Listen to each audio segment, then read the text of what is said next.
What's good, y'all? Welcome to my review for this week's episode of Sword Art Online Alicization War of Underworld. Holy fuck! The gore! My god! Jesus H. Christ, I have never seen this much gore since fucking Friday the 13th, ladies and gentlemen. Legit. Also, by the way, you guys hear anything in the background? I got a fan running, two actually, but one's like right next, one's not that too far from the mic. So if you pick up anything or if you hear like a wind or anything, that's why. It's hot out here. But there is honestly a lot to unpack with this episode. I honestly don't know if I don't know if this will end up being like one of those 40-minute ones. It probably won't because the Lakers are playing in like 30 minutes, and so it probably won't be because I want to catch the game and everything. Hopefully LeBron's actually playing this time because he wasn't playing in the game against Houston. But yeah, man, this episode was not only I don't know the right word. It kind of reaffirmed my trust or faith, I should say, in Reki as a writer. I guess you could say, because you guys know from my previous episode, last couple of episodes, I've mentioned how I feel like SAO is almost kind of like reverting back to its old ways, probably since the series started, honestly. That SAO is kind of like reverted back to its old ways since the original cast was brought back. I felt like all the great things that Reki has done and all the improvements he's made, it's still there, but it feels like they're kind of getting a bit more washed away as Reki is slowly kind of devolving back to how he used to write, about how he used to do things back in the early seasons in arcs of SAO. This episode reaffirmed that, nah, motherfucker, I ain't reverting back to shit. Because, one, this was a lot more plot. This was a good balance, I would say. This was mostly action heavy, but there was a good, decent enough plot progression as well that were added to this episode that I really enjoyed. And it kind of like went back to like the plot and the writing and everything that Reki did beforehand in the first half of Alicization. In the first half of War of the Underworld, Alicization as a whole, that first season. And the first half of Alicization War of Underworld. This episode was... This episode was batshit insane. Let's just get that out of the way first. This episode was absolute lunacy. From its action, the gore, and oh boy, the gore. But the stuff they kind of like added more into Pyo and given him more of a backstory and maybe possibly have given him some sort of connection to Kirito, which I'm not 200% if that's actually him or not. Maybe some guy that just looks like him. We'll talk about that when we get there. But also, this episode, in a weird way, got Sugu over. In a weird way, this episode was almost like Reki rectifying all the things he did wrong with her during the fairy dance arc. Her falling in love with her cousin, and all that other shit. This episode almost kind of got her over, not in the same way or as strongly as it worked with Liz, because that was in a complete different class of film like that. Yo, I'm pretty sure I was the only person that wasn't really a fan of Liz, but then gave a shit after that episode, and you could actually care for her. Like I said in that video I did on it a while ago when that episode aired, that got Liz over. In a weird way, this also kind of did the same thing with Sugu, not to the same degree, but it kind of rectified the past mistakes that Reki did by what Sugu did and her fucking pain tolerance. And getting stabbed in the fucking eye! Yeah! Absolute lunacy. And they kind of I guess in a weird way, kind of fixed all that sister shit in a weird way. Kind of. I mean, I'm still not for it. I'm still kind of thinking stupid that she's still referring to Kirito as her sister, even though we know they're cousins. But, whatever. It works a lot more than what happened in the fairy dance arc with, the incest and everything. But yeah, man. Reki definitely showed that, nah, motherfucker, I ain't going back on shit. But yeah, man, that's enough of me rambling. Let's just jump right in and dissect this a little bit, because, whew, man, is there a lot to unpack here, ladies and gentlemen. So we started the episode off exactly where we left off last week with, of course, Pure, whatever the dude, however you say the name, meeting up with Kirito. So he goes, walks into Kirito. Ronnie comes in there and like blocks his path. And this is ridiculous. First of all, I gotta give Pure credit. The man has more respect for women than that son of a bitch that bitch slapped Asuna. Fuck him. Fuck that asshole. Fuck him. So he at least has that going for him. But the dude legit just like slightly, he just like kind of like moves her out of the way. He doesn't even really like shove her. He just kind of like moves her. And she's like, ah! And like falls down, like as if he like shoved the woman. Like she'd be like out here like flopping like fucking wrestling refs. You like slightly even touch them, and they get thrown back like 10, 15 feet. Y'all who want WWE, AEW, NXT, what have you? Y'all know what I'm talking about. New Japan, I'm sure it's like there. Ring of Honor, I'm sure it's like it there. But anyway, you know. So you got that. So and then Asa catches her, and she actually mentioned something interesting. Is that Ronnie mentioned that Kirito actually kept trying to stand during the battle. So that's kind of interesting. I'm curious to where that's going to lead, which we think we might know where it's going to go with the next episode. Which first, I gotta say, I love the title of this episode, Prince of Hell. One of my that's such a fitting for this episode. And the next episode is going to be titled Memories, which, oh yeah, that's going to be good. That's going to be good. But anyway, dude. But yeah, anyway. So he goes in there, he starts like messing with Kirito, kicking his leg, being like, what the fuck? You know, why isn't he moving? What, are you kidding me? Austin, of course, is like, see, how are you happy? He's fought again. And now he's like this. He's permanently, and he's damaged and all this shit. And he's like, what the fuck? So he like pushes which, what else I said? I fought over and over. It reminded me of that one scene from Fire Force where Giovanna is like, I have cut off your supply. It was like, okay, how do we do it right? I have cut off your supplies. You have invaded, come to your... I have knocked and beaten, slashed and thrust and bossed and tied to this man with big hand. You cried that you know nothing. Damn you, Vulcan. And damn it, you all are. You know how to get a key. And that's why this is right. Your family tree is filled with rotten apples. You know, that scene, I gotta say, I love the dub version of that, where he just like, he says like, your family tree is filled with rotten apples. The rant that dude goes on was just epic, man. I love the Fire Force, and I can't wait to see season 2 in October on Toonami. Anyway, so, no, I don't even know how, but anyway. So, yeah, kind of remember that scene because the old video. But anyway, get off topic. So, he goes in there, so he's like messing around with Kirito, he's like kicking at him, he eventually kind of like grabs his sword, like a Yujiro sword, and he's kind of looking around like, what the fuck is this? Kirito's obviously reaching for it, he's like, oh, you want this? And then once Kirito starts getting close to it, he just tosses it behind him. Such a dick move. Then he like picks him up, and then he just kind of like starts lightly slapping him a little bit, trying to get him to Kirito to wake up. Clyde, of course, gets all pissed off. He's like, how dare you touch Kirito? He gets up, and then he's impaled by a fucking spear, you know? And I'm like, damn. So shit's getting great. But then later on, this dude comes rushing in Bell. This guy dressed prayer. We find out his name is Eiji, I believe his name is, and he's for a course from Ordinal Scale.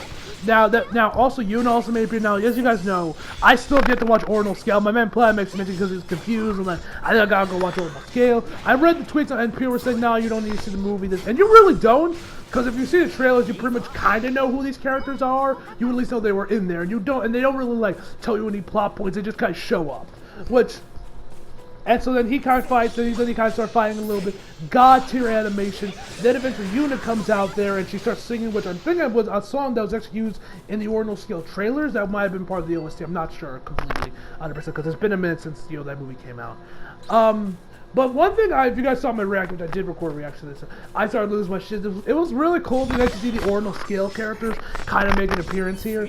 But on the one hand, I thought this was cool, but on the other hand, I'm even more kind of pissed off because you got Reki open up. I don't know if this was something A1 added, or this was actually in the original light novels or not. I'm not sure, but I'm kind of pissed off that Reki or whoever is okay with giving us the Ordinal Scale characters in there, but still refuses to give me Philia into the main canon. Like, what the fuck, man? You'll put in the Ordinal Scale character, but you won't put in my girl Philia. The fuck? Seriously, I'm still, maybe in the last hour, that's when Reki finally puts her in. Hopefully. I hope so, but who knows at this point. I want Ophelia to be canon, damn it. I want her to be canon because I really dig her character. I don't want her to just be like excluded relegated to the games. Anyway, so Yuna starts singing, he gets his stats beaten on the, and then they just start, and this, oh my god, bro, the animation here was on another level, guys, like, bruh. The animation was some, like, this was god tier type shit, because the dude is at, first off it looked amazing, but you got the dude, like, using his body as a weapon, maneuvering his legs, he did, like, a Hurricane Rana at one point, too. It looked fucking sick. Him, like, dodging, Matrix dodging shit, his attacks, man, and, Pyo going at him with that fucking cleaver. Ugh. So good, but then we actually find out some more information about IG, which, like I said, haven't seen Ordinal Skill, so I don't know if this was mentioned in the movie or not. But for me, this was actually kind of came at a surprise, where he announces that he's from the Knights of the Blood Oath. So yeah, because actually, I don't think I mentioned this earlier, but we started the episode off actually with Yui mentioning that she saw a couple characters or saw something from the original SEO Surfers. Now, when I saw this, my first thought was like, oh, it could be Yujo coming back from the dead, maybe it's Kaiba helping Kirito out, maybe, but of course, we now know this is obviously from the Ordinal Scale characters of Yuna and IG. So he announces that I am the Knights of the Blood Oath, Noctius, I think is what he said his name was, and so he comes charging there, he turns back into his Knights of the Blood Oath outfit, that was so fucking cool. He comes in there, they start fighting some more, and Pyo's like, I've never heard of you, scum, and he's like, that's right, because back then, we get like this flashback, I guess, to his time in SAO, once again. I don't know if this was mentioned in the original Ordinal Scale movie or not, but, So, he mentioned that, back then I was a complete and utter weakling. Now, for all the people you have murdered and all my comrades you have slain, you are the only person I will never forgive. So then he goes in there for a downward slash. And so we got there, then he kind of we also get him also doing some CQCs while throwing him in the air. I think this is when he went for the downward slash. But then we get this quick, everything fades to white, and he gets this quick flashback back to when, I guess back when he was younger, and we see him on a stretcher. He's going in there for surgery, and then we see this older guy and a guy that looks what looks to be a younger Kirito. Now I mentioned in my reaction, I don't know if that's actually Kirito or not. I think it is, but it could just be some other kid that just looks like Kirito. But I think that's actually a younger Kirito. I'll be watching Foxen's review this episode after I'm done recording everything to see if my theories are correct. And so then they keep going at it. He goes berserk after once we see him go into the knife a little bit. He returns back to the fight. He starts going berserk, and then they just start slicing and going.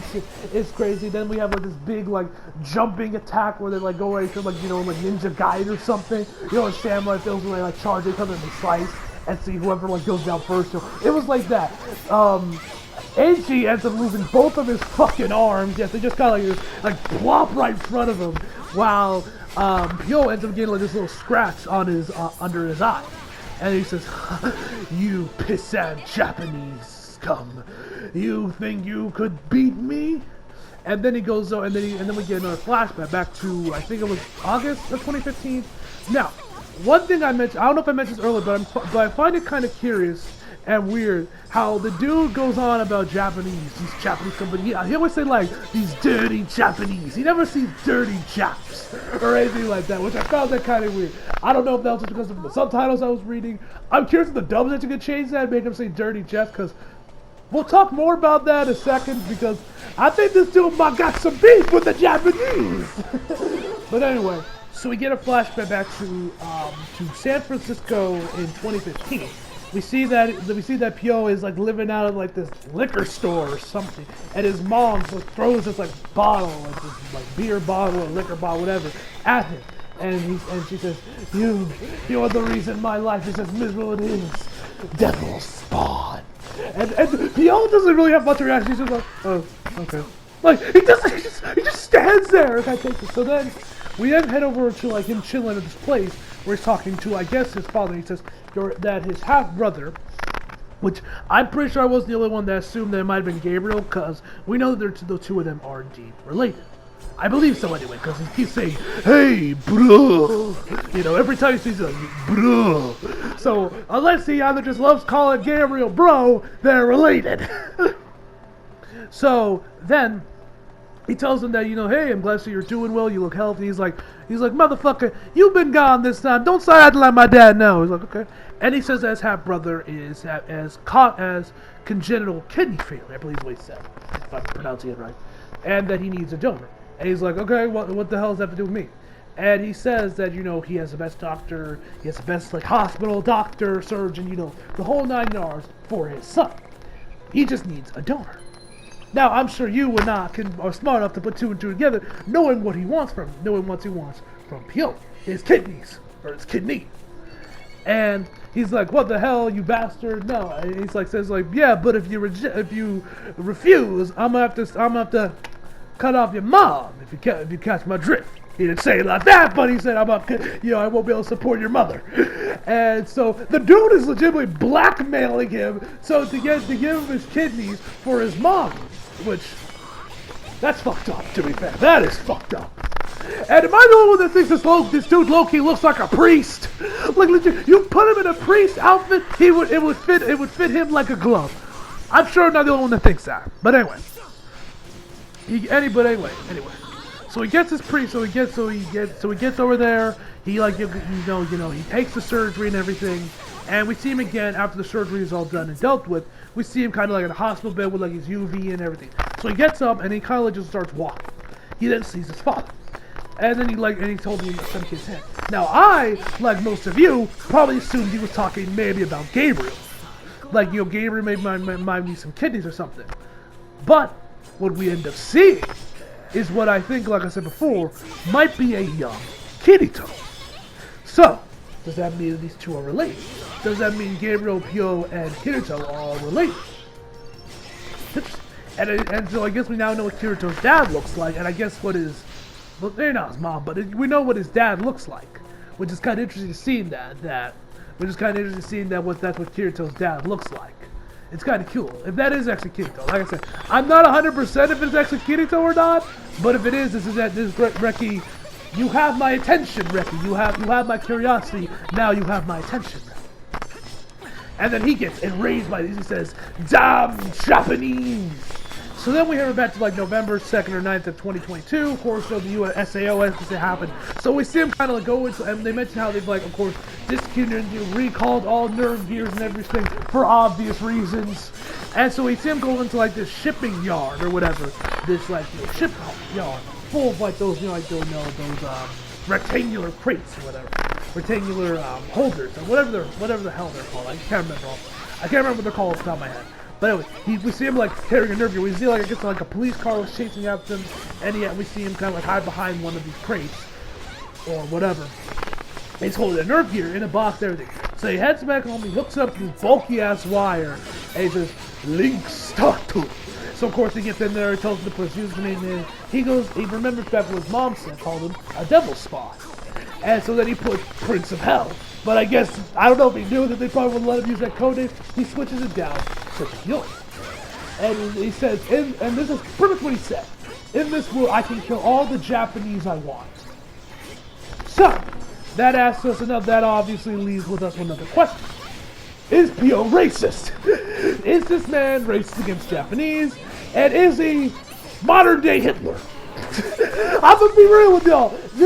I like what this did because it kind of adds a lot more to Laughing Cow. Because from season 1 and even season 2, we just kind of knew Laughing Cow was they were just these assholes, these murderers that simply kill for the thrill of it or whatever. But with knowing that Pio, I guess, might actually be racist against the Japanese, it adds a little bit more depth and dimensions to Laughing Cow and Pio as a character, where he seems like he was almost a modern-day Hitler doing genocide. He was essentially doing a modern-day Holocaust, with killing all these Japanese players. That's essentially what he was doing. He essentially created Nazis. That's what Laughing Coffin, I guess now, is essentially now. They were essentially Nazis. Which I find that kind of interesting and I find it interesting that Reki went in that direction. And because when you think Laughing Cow, you're they're just these murderer gamers that are secret serial killers, They are what people think gamers are like from all the mass shootings and school shootings and all that shit. But him knowing that the dude, I guess, did what he did because he hates the Japanese, because I don't even know why he got mad at Kirito in the first place for his kidneys. Does he have beef with Japanese? Do you think it was Gabriel and his father ended up lying to him, so he blamed it all on the Japanese people? We don't know. There's a lot of interesting questions that Reki is kind of leaving down, assuming the next episode, like I mentioned before, titled Memories, will answer. Which I'm definitely excited for next episode because it should be really fucking good. So I'm really curious to see where that goes. But yeah, man, in conclusion, Laughing Coffin, were essentially Nazis. Interesting. I might make that, I have two titles in my mind of what I think the title of this review. One of them is going to be with Pyo and the Nazis. Another one with Pyo with Sugu when we get there. But we'll get to Sugu in a second.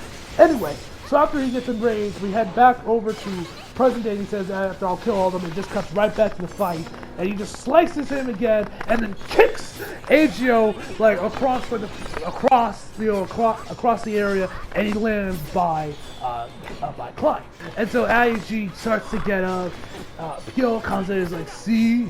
He's like, man, he's like, go something about, how you feel now, dude, dirty Japanese, he said, calls him a dirty Japanese, that's all you need to hear. So he goes over there, the dude gets his speed cleaner up, we're thinking the dude's about to kill this guy, but no, Aiji says, fuck it, I'm gonna become a fucking cannibal, jumps up, and bites his fucking neck!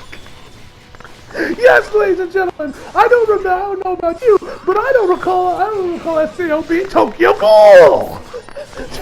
Yeah, this dude legit takes a bite out of his neck, he gets another meat cleaver cleaved to the back, kicked again in the stomach, and then Yuta comes after, she reverts back to her, I guess, her SAO costume, and says, did I do everything I was supposed to do right? She says, yes, and then of course they both fade into nothing. So, that was that. Absolute betches. So then we have her back to Sion. Their fight, her and Gabriel going at it. We see them actually see that bullets, where the two bullets kind of collide with each other, and the guy like bounce off each other that was so cool. We saw that in season 2, as I see here. Sion goes on about how her sniper rifle can hold 7 rounds, but Gabriel's gun can hold 10. Which means she fires off her 7 shots, we get the bullet deflect thing. And then she says, Gabriel still has 2 shots. And by this point, she first Gabriel takes out one of her legs, then they start fighting. Then when she fires off her 7th shot, that's when Gabriel takes her other leg, and then they just come off like she just got cut with a fucking katana, with like how fast and how quickly and how clean these cuts were. So then she starts falling, and then Gabriel goes for his last shot to finish her off. But then, before we see what he's about to do then, we then head her back to Sugu. Bro. Jesus Christ, Reki. You were really trying to make up for what you did wrong with Sugu beforehand, my God. So the man goes in there. So first off, we see Sugu has 2 swords and a spear lodged in her back. We see these guys coming at her. She's like slicing these guys off, one left and right in the center. She then sees this one dude just slices her arm off, and she like slices these 2 off. She then goes and reattaches her arm, and then like stomps on the ground, uses that unlimited regenerative health thing ability she got. And then she also then used like this giant like screen nuke attack that just nuked everyone on screen with like this like sword, skill or whatever that slice, and then you just like took everybody out. Then, once we thought that she got everyone done, she looks like she's wanted. Out of nowhere comes a spear right into her fucking eye, and you see it too. And legit, that shot is going to be on the thumbnail. I don't even care. That shot of the spear in Sugu's eye will be on the thumbnail. I don't care how I will do it, but it's going to be on the thumbnail, ladies and gentlemen, when I get started work on it. I was just, y'all see in my reaction, I was like, God damn! Y'all see it, it's priceless. So, she goes in there and then she takes it. I remember, this is even twice as impressive. Like, this is why I said this is why I said Reki in a way kind of put her over. Made Sugu over and kind of like rectify past it. Because remember, in Alicization, or the Underworld I should say, you feel that shit. Y'all remember back when Kirito first got slashed, that dude was screaming out in pain when he got that cut on his arm. Imagine the pain Sugu was in having a spear through her fucking eye. Yeah, this bitch fucking crazy. So after she rips it out, blood spews out of both sides.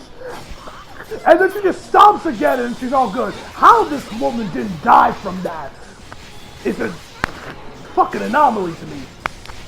But anyway, she goes in there, she stomps, heals up again, and then this was pretty cool. Then we head back to Sion. But this was pretty cool. She goes on there, she's like, if Big Brother would never fall down, Kirito would not fall down. And then she gets back up and she's like, this is gonna be no problem for me to take you down, take all you guys down by myself. And it's just because I'm Kirito, the Black Swordsman's little sister. And she fires off this huge attack that takes everybody out. Not gonna lie, that was pretty cool.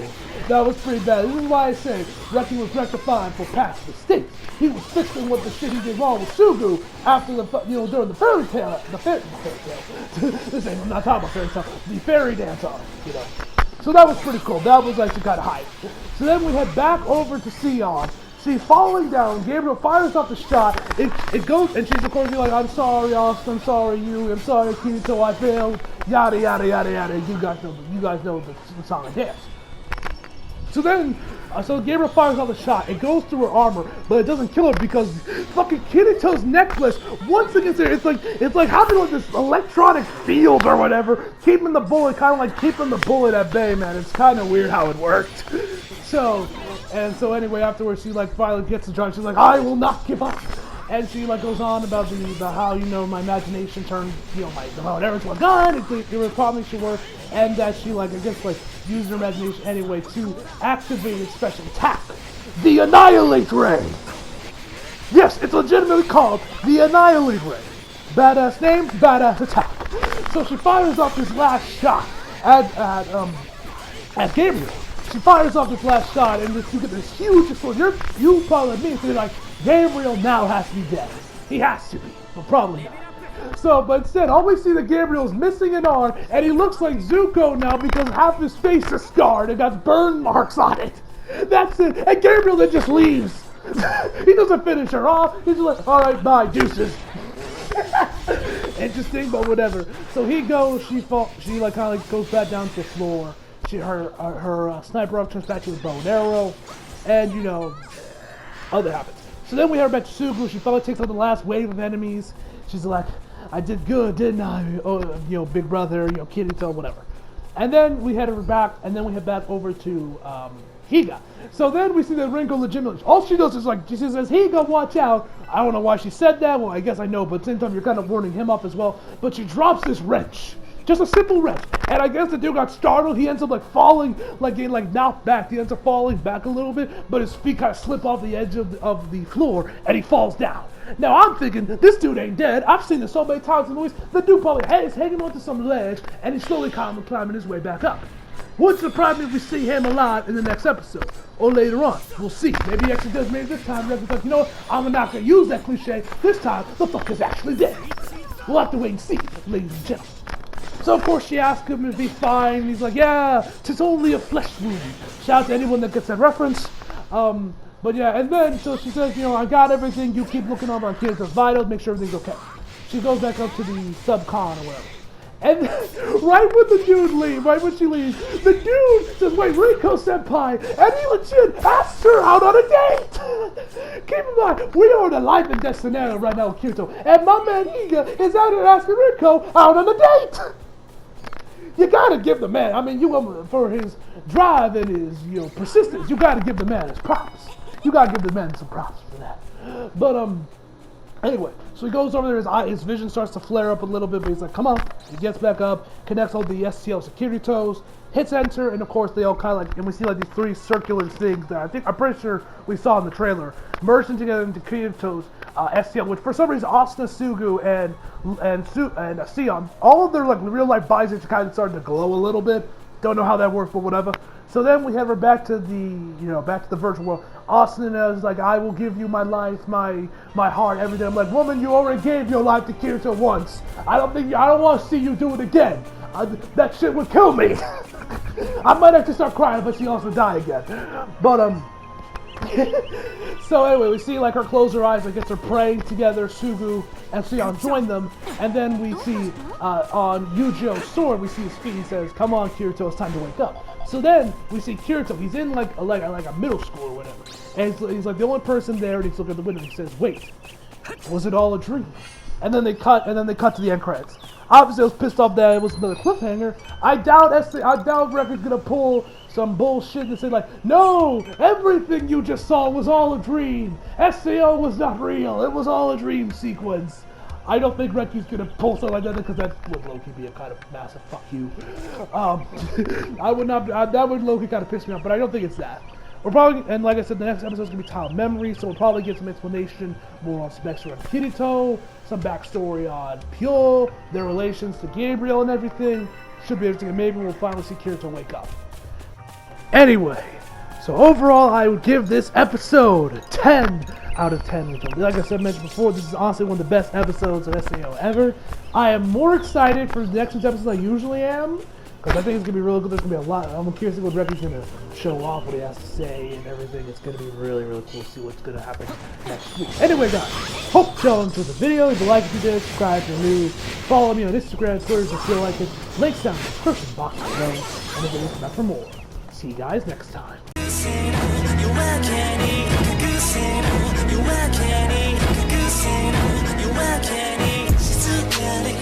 You